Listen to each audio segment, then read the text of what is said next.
Hello hi welcome to me Jittu motivation Jitendra అండి.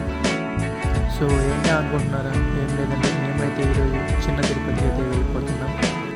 చిన్న తిరుపతి అంటే ఆశ్చర్యపోవచ్చు. పెద్ద తిరుపతి అంటే తిరుమల దగ్గర ఉండేది. చిన్న తిరుపతి అంటే హైదరాబాద్ దగ్గరలో ఉన్నటువంటి స్వర్ణగిరి హిల్స్ ఉందన్నమాట. మేమైతే ఆ చిన్న తిరుపతికి అయితే వెళ్ళిపోతున్నాం అనమాట. మీకు కూడా చూపిస్తాను. ఫోన్లు అయితే అలో లేదంటున్నారు, కానీ ట్రై చేస్తాను, చూపిస్తాను. ఈ వీడియో చూసే ముందు మరిన్ని వీడియోస్ కోసం మా ఛానల్ని సబ్స్క్రైబ్ చేసుకోండి.